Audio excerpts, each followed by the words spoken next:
እኔ ምክርን ፈልጌ ነው የመጣው ማለት በቃ እስኪ የሆነ ነገር ላማክርና ከዛ ምክርን ፈልጌ ነው። እሺ ንገሪኝ። እኔ የምነግርህ ስለ ጓደኛዬ ምልክ ስለ ፍቅረኛዬ ነው። እኔ የምኖረው አረብ ሀገር ነው። ፍቅረኛ አለኝ። እኔ የምኖረው አረብ ሀገር ነው፣ ዱባይ። እንዴት ተዋወቃችሁ ከሚለው ነገር የተዋወቅን ሀገር ቤት ነው። የእሱ ቤስት ፍሬንድ እና የኔ ቤስት ፍሬንድ ጓደኛሞች ነበሩ፣ ሴቶች ማለት ነው። ከዛ በዛ ምክንያት የተግባባን እና ስንግባባ ዝም ብለን እንደዚህ እናወራ ነበር ምናምን። ግን እዚህ ከመጣሁ በኋላ ነው ነገሩ ወደ ፍቅር ምናምን የተቀየረው ማለት ነው። በስልክ እያወራን ሲያስተዋውቁሽ ምንም ብለው አይደለም፣ በቃ ጓደኛችን ነው ምናምን ብሎ ነው ያስተዋወቁኝ። እና ጥሩ ልጅ ነው ምናምን፣ እንደዚህ በውጭ ሳይሆን ጥሩ ልጅ ነው። በጣም የቤተክርስቲያን ሰው ነው ምናምን፣ በጣም ሲበዛና እዚህ መጣሁ። ከዛ በስልክ ፊቢ ጋር 20 ላይ ምናምን ተዋወቅን፣ ማውራት ጀመረን። ከዛ በደንብ እየተቀራረብን መጣን እና እኔም አፈቀርኩት፣ እሱም እንደዛ። እኔ እሱን አላውቅም፣ ብቻ እኔ አፈቀርኩት በጣም። ከዛ ቀጠልን፣ በጣም ረጅም ጊዜ ሆነን እንደዚህ እያወራን ምናምን ቀጠልን። ግን እኔ ማለት እኔ አላውቅም ወይ እኔ ታውሬ ኖሯል ማየት አልችልም ኖሯል አላውቅም። ብዙ ነገር ነው የሚለኝ ምልክ በቃ ከቤተሰብ ምኔንም ብዙ ነገር ይለኛል። እሱ በጣም ሃይማኖተኛ ነው እንዳልኩ ነው። እኔ ደግሞ እንደዚህ ሃይማኖተኛ ኦርቶዶክስ ነኝ፣ ግን በጣም እንደዚህ አክራሪ የምባል ልጅ አይደለሁም። በጣም አክራሪ ነኝ ብዬ እንትን የምል ሰው አይደለሁም።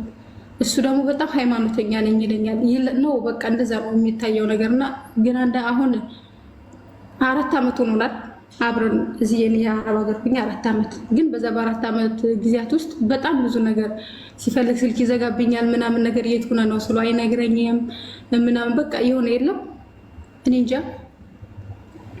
ያለበትን ቦታ እንኳን እኔ በግልጽ ማወቅ አልችልም። ለምንድን ነው ስለው አንቺን ላስጨንቅሽ አልፈልግም ነው የሚለኝ። ምን እውነት ነው ስለው አንቺን ላስጨንቅሽ አልፈልግም ምናምን ነገር ነው የሚለኝ ማለት ነው። እና እኔ ደግሞ ይሄ ነገር አይደለም ያስጨንቀኝ፣ ሁሌም እንደከፈው ነው የሚነግረኝ። ሁሌም በቃ የሆነ ብዙ ኃላፊነት እንዳለበት ምናምን እኔ እንደማልረዳው ምናምን ነገር ነው የሚነግረኝ። ግን እኔ ደግሞ ልረዳህ ንገረኝ ምናምን ነገር ስለው በጭራሽ ለእኔ ምንም ነገር አይነግረኝ። ለምን ስለው በቃ አንቺ ማስጨነቅ አልፈልግም፣ ሰው ሀገር ነሽ ያለሽ ምናምን አንቺን አላስጨነቅሽ ምናምን ነገር ነው የሚለኝ። እና ያ ነገር ደግሞ እኔ በጣም እየተደጋገመብኝ እየባሰብኝ ሲመጣ በቃ ነገሮችን እናቁም፣ እኔ አልፈልግም፣ ወይ ታስተካክል ከሆነ አስተካክል፣ ካለበለዚያ ደግሞ ነገሮች ይብቁ ምናምን ነገር ስለው እሺ አለኝ። በቃ አይ ዶንት ኬር ብትሄጂም ችግር የለው ምናምን ነገር አለኝ ማለት ነው። ከዛ እሺ ምናምን ነገር አልኩትና ተዘጋጋን ምናምን ነገር። አሁን በዚህ ቢያንስ ወር ከምናምን እንደዚህ ተዘጋግተን አናወራ ምናምን ነገር። ግን አሁን ተመልሶ መጥቶ እንደገና አንቺን ማጣቴ ቆጭቶኛል ምናምን፣ በቃ ይቅርታ አድርጊልኝ አብረን እንሁን ምናምን እያለኝን ያለና አላመንኩትም። እኔ ስለማፈቅረው ይሁን አላቅም። እኔ ወደ ሀገር ልገባ ትንሽ ጊዜ ሊቀረኝ ያንን ነገር ስላወቀ የሚሆን አላቅም። እኔ ከምልህ ከሚባለው በላይ በጣም ብዙ ነገር አደረግኩለት አይባልም፣ ግን በጣም ብዙ ነገር ሆኜለታለሁ። በጣም ብዙ ነገር አድርጌለታለሁ። እመቤቴን የምሬ ነው።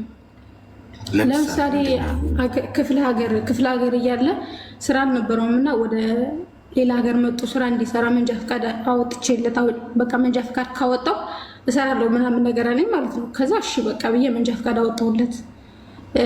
በቃ ለሆነ የሆነ ነገር እንዳይጎልብህ ምናምን ብዬ ራሱ በቃ እዚህ ስትመጣ ሰው ሀገር አይደል የሆነ ነገር እንዳይጎልብህ ምናምን ነገር ብዬ አድርጌለታለሁ፣ ሰጥቼዋለሁ። ግን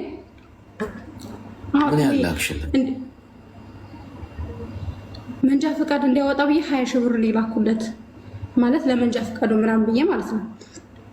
ከዛ ደግሞ ኪስ ባዶ አይሆን ምናምን ነገር ስንት ነገር አለ ትታመም ምናምን ነገር ብዬ 10 ሺህ ብር ላኩለት። ከዛ 30 ሺህ ብር ሆነ ማለት ነው። እና ምን ይለኛል፣ ቤት አለኝ እኔ ቤት ሰርቻለሁ ማለት ነው ሀገር ቤት። እና ሀገር ቤት እጅ ቤቱን አይቸው በቃ ቢሸጥ እንኳን 400 ሺህ ብር አይሞላ የሚሸጠው ምናምን ነገር ይለኛል። እና እንዴ ሲጀምር ለምንድን ነው የምሸጠው? እናቴ እኮ የሴት ወንድ ሆና የሰራችሁ ቤት እኔ ባልኖርበት እንኳን እናቴ ናት የምትኖርበት እንጂ ቤቱን አልሸጠው ምናምን ነገር ስለው ቤቱን ብሸጪውና ለእኔ መኪና ብግዥልኝ ከዛ ማርቆስ ላይ አሪፍ አድርጌ ነው ሰርቼ በ1 ዓመት ውስጥ ያንን መኪናውንም ቤቱን ማትረፍ እንችላለን ምናምን ነገር ይለኛል። እና እኔ እውነቱን ይሆን እንዴ ምናምን ነገር ብዬ እጠራጠራለሁ። ቤቱን መሸጥ እንደማልሸጠው 100% እርግጠኛ ነኝ፣ ግን ዝም ነው የምለው። በቃ እሺ ምናምን ነገር ብዬው ነው ማለት ነው። እና እሱ ይሄን ነገር ምንድነው የሚለኝ እኔ ለአንቺ በማሰብ ነው፣ እኔ አንቺ ስለምወድሽ ነው፣ አንቺ ስለማፈቅርሽ ነው፣ አንቺ ሰው ሀገር ላይ ሆንሽ የሆነ ነገር እንዳትሆኝ ስለምፈልግ ነው ምናምን ነገር ነው የሚለኝ። እና ዝም ብዬ ነው የምሰማው። እሺ ምናምን ነገር እለዋለሁ። አንድ ጓደኛ አለች፣ ግን እሷ ተይ ይሄ ልጅ ተይ ጥሩ አይደለም ምናምን ነገር ነው የምትለኝ። ግን በቃ በጣም ሃይማኖተኛ እንጃ ሃይማኖተኛ ሰው በጣም ነው። ግን እንዴት ልበልክ በቃ እኔ እንዳልኩ በጣም ነው የምወደው። ግን ማድረግ የሌለብኝን ነገር መስመር አልፌ በጣም ብዙ ቀይ መስመሬን አልፌ በጣም ብዙ ነገር ሆኜለታለሁ። ግን እሱ እኔ እንጃ በዛ እኔ ባስቀመጥኩት ልክ ሆኖ አልተገኘልኝም። እና አሁን ላይ በቃ ይበቃኛል፣ በጣም ተሰቃየሁ። እኔ ሁሌ ማልቀስ ለምን ምናምን ነገር ብዬ ትቼው ነበር። ግን አሁን ሰሞኑን ደግሞ በቃ ይቅርታ አድርጊልኝ ምናምን እኔ እንደገፋሁት፣ እኔ እንደበደልኩት፣ እኔ እንዳልተረዳሁት ምናምን አድርጎ ነው እያወራ ያለና እኔ እንጃ ዝም ማለት እስኪ እኔ ከአንተ የሆነ ነገር ብትለኝ ሁሌ የምከታተልሃለሁ ምናምን ነገርና የሆነ ነገር እንድትለኝ ፈልጌ ነው። ታፈቅረዋለሽ? አዎ በጣም አፈቅረዋለሁ። ምኑ ነው ያፈቅርሽ? ምኑ ነው የተመችሽ? በጣም ሃይማኖተኛ ነው። በጣም ትህትና አለው። በጣም ሰው አክባሪ ነው።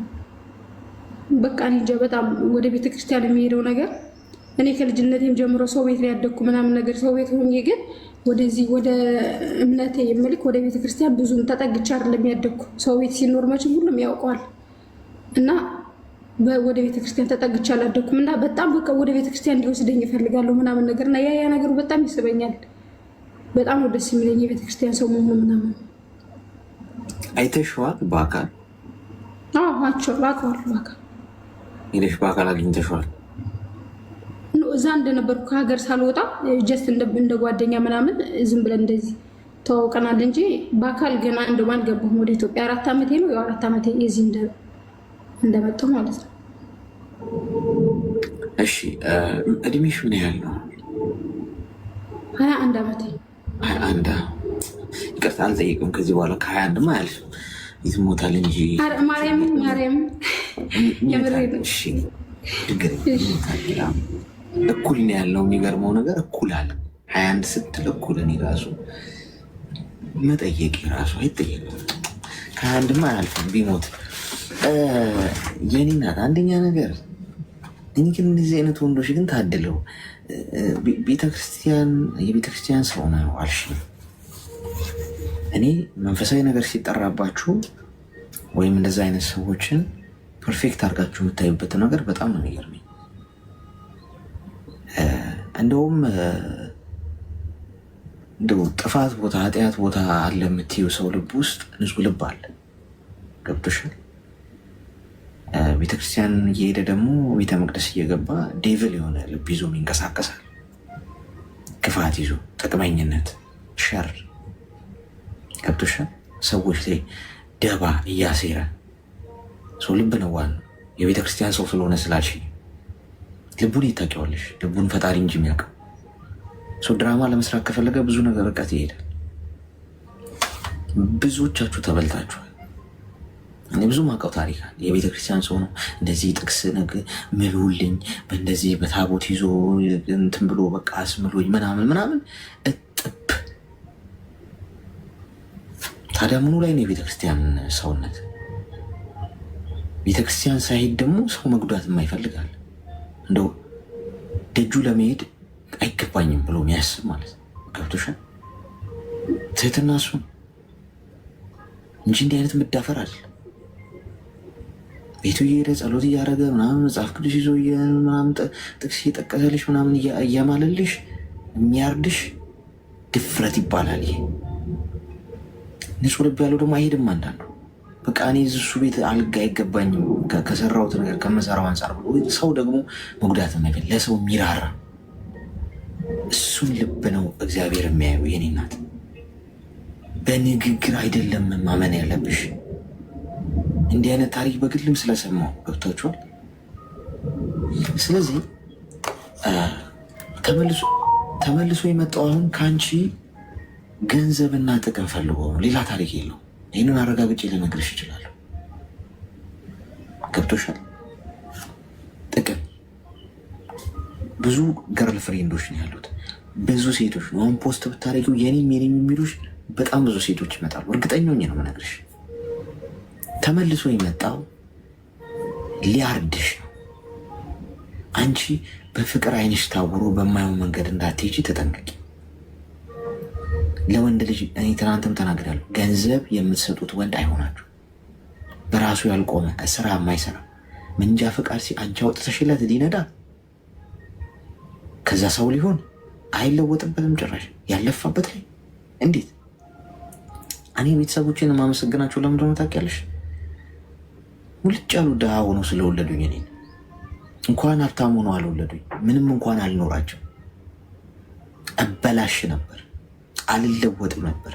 ልጅ የማወርስ አንድ እንደዚህ መሬት አለ እንደዚህ ሚሊዮን ብር አለ ምናምን የሚሉኝ ቤተሰብ ቢሆኑ ኖሮ የነበሩኝ እንዲያተ ወይ ስራገጥ ነው የምታገኝ፣ ወይ መጠጥ ቤት ነው የምታገኝ። ገብቶሻል? ወይ ክፋስ ስሰራ ወይ ሳላግጥ አልልም። ምንም ሳይኖራቸው ዱዲ ሳይኖራቸው ስለወለዱኝ እግዚአብሔር አመሰግናቸዋለሁ፣ እመርቃቸዋለሁ። አፈር ከድሜ እንድግጥ እድል ስለሰጡኝ። ግጦ መነሳት ያስከብራል፣ በሰው ላይ አያስደግፍሽም፣ ክብርሽን ከፍ ያደርገዋል። ለምንም ነገር ከስር ከስር አትሄጂ፣ ክብርሽ ነው የሚበልጠብሽ። ገብቶሽ? ለገንዘብ ስቲ ከሰው ግርግር ስር አትሄጂ፣ የማይገባሽን አትፈልጊም። በራስሽ ሰርተሽ ያመጣሽው ያኮራሻል፣ ያስከብርሻል። ያ እግዚአብሔርም ይባረከዋል። ገብቶሻል? ስለዚህ ወንድ ልጅ ከሰው የሚጠብቅ ከሴት ልጅ የሚጠብቅ አንቺ መንጃ ፈቃድ አውጥተሽለት አንቺ ለኪስ ብለሽ የምትሰጪው ወንድ እንዴት ነው ፍቅረኛ ያያሽው? ለማግባት ነው አይደል? ልጅ ለመውለድ ነገ ልጆች አባት ይሆናል ብለሽ ነው አይደል? ካልኩሌሽኑን እንስራ ውስጥ አንቺ መንጃ ፈቃድ አውጥተሽለት የኪስ ቆሎ ዳትደፋ ብለሽ 10 ሺህ ብር ምናምን እየሰጠሽው እንዲያኖርሽው ወንድ እንዴት ነው የብረት መዝጊያ የሚሆንሽ? እኔ እናት እንዴት ነው ኃላፊነት ተቀባይ የሚሆነው? እንዴት ነው ልጆችሽ አባት የሚሆነው? እንዴት ነው ነገ አግብቶ የሚያስተዳድርሽ? እንዴት ነው ሽማግሌ ልኮ ሰርቶ ቤት ተከራይቶ አንቺን ወጥቶ ስራ ሰርቶ በላቡ ቀን ስራም ሰራ ምንም የሚያኖርሽ? እንዴት ያኖርሻል? እስቲ አስቢ ቁጭ ብለሽ። አይሆንም። ስትጦሪው ትከርሚና ፋይናሊ አንቺን ረግጦ ሄዶ ሌላ ሴት ያገባል። ደግሞ ሌላ ሀብታም ሴት ፈልጎ ሊጦር። መቼም አይለወጥም እንደዚህ አይነት ወንድ። እርግጠኛ ሆኜ የምነግርሽ መቼም ሰርቶ አይለወጥም። መቼም በራሱ አይቆምም። ምክንያቱም በሰው ተደግፎ ማለፍ ስለለመደ ሌላ ደግሞ የሚደገፋት ይፈልጋል እንጂ አይ ከዛሬ በኋላ እኔ ራሴ ሰርቼ ወንድ ልሆን ልለወጥ አይልም። ስለዚህ ፍቅር የሚለውን እውር የሚያሳውርሽን ነገር ታነሽውና በጭንቅላትሽ ታስቢያለሽ። ታፈቅረዋለሽ እኮ ግን አይሆንም። አንዳንድ ምግብ እኮ ትወጂዋለሽ ምግቡን ግን አትበይው፣ ስለሚያምሽ በሽታ ነው የሚለቅብሽ። ስለዚህ ፍሬን ያዥ። ከዛሬ በኋላ አታወሪው፣ አይጠቅምሽ። አልቻልኩም ምናምን የሚባል ነገር የለም። ለጭንቅላታችን ታዲያ ለምንድን ነው የተሰራው? እንጠቀምበት እንጂ እምቢ እንድንል እድል እንስጥ ለጭንቅላታችን። እንደማይሆንሽ ከገባሽ እንዴት መውጣት እንዳለብሽ እሱ ቀላል ነው። ዋናው ግን አይሆንሽ። እሺ አመሰግናለሁ። በጣም እኮ ልዩ ፍጥረት ሆነ ነው የሚሰማ የሚመስል። አሁን ልጇም በጣም አሜዚንግ ስሜት ነው የሚሰማው በእርግጠኝነት። አቤት ታድዬ የሰው ፍቅር ሰጥቶኛል፣ በቃ በጣም ተወዳጅ ከሆነኝ እኔ ብሎ ነው የሚያስበው። ድንቄም ተወዳጅ። ርካሽ ዕቃ ማንም ሰው ነው የሚያነሳው። ማንም እንደፈለገ ሊገዛው ይችላል። ገንዘብ ሰጥታ መኪና ገዝታለ፣ ቤት ገዝታለ፣ ጫማ ገዝታለ፣ ሱሪ ገዝታለ፣ ሁሉ ነገር ገዝታለ። የምታኖር ወይም እንደዛ የሚያፈቅሩ ሴቶች ካሉ ተወዳጅ ሆነ አይደል፣ ምርጥ ሰው ሆነ አይደል፣ በቀላሉ የምትገዛ ነህ ማለት ኢዚ ነህ ማለት። ኢዚ አይስክሪም። ማንም አይስክሪም ከፈለገ ሄዶ እንደሚገዛው ማለት ነው። አንም ይገዛል። ገንዘብ ካሳየች የትኛዋን ትጠብሳል። አንተ ተወዳጅ ተፈቃሪ ሆነ ውድ የሆነ ሰውማ ገንዘብም ሰጥታ አታገኘው። ገንዘብም መድባ ይሄን ልግዛለን ብላ ኔቨር። ኤክስፔንሲቭ ነዋ፣ በገንዘብ አይገዛም። ይሰማል? ሄሎ እያወራሽ ነው? ሄሎ እኔ እንደዚህ ተወዳጅ ነኝ ብሎ የሚያስቡ ወንዶች ስላሉ ነው ያስቁኛል። የኔ ፍቅር ምን ላድርግልህ ምናምን ስትለው በቃ እኔ እኮ ሴቶች የሚወዱኝ ቆንጅናዬ ተወዳጅነት ጓድ እቃ ነህ እኮ ኦልሬዲ እያለች እኮ ነው። ጤና ይስጥልኝ ይሰማል? እሺ ይሰራል።